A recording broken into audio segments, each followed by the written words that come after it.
मतलब अवध के काव काव निशान है यहाँ देखो।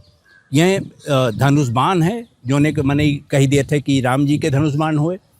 मछली है जो ने मने मत्स्य पुराण से और शांति से और शुभ से जोड़ के देखे थे। और उसके बाद एक ठू वाई अंग्रेजी के वाई मेयर के लाइन बनी है कि दुई चीज़ आवत बा, वो बीच में एक जगह मिल के नीचे एक हो गए। वो बताएं सब कि यह अवध के हुए।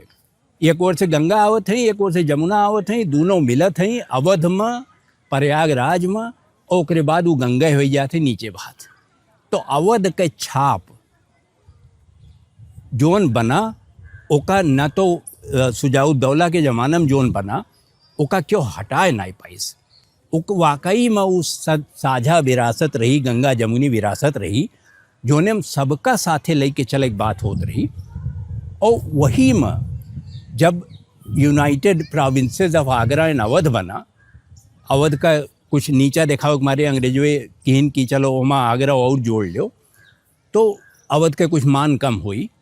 काहे कि यूनिवर्सिटी पहली बनी तो आगरा में बनी, सब कुछ आगरा में होत रहा। आगरा मुगलन के वो रहा, वहीं सीट ऑफ पावर रही, वहीं से वे राज करते रहे। तो आगरा एन अवध की, लेकिन अंग्रेज ई करे बादो जोन यूपी के चिन्ह रहा, प्रतीक चिन्ह, ओका नाई बदलिन नहीं सकत रहे। और ओकरे बादो जब हिंदुस्तान आज़ाद हो गए तब वह चिन्ह है। तो जोन चिन्ह है यूपी के वो अवध के चिन्ह हुए, और अवध ये पे फख्र करत।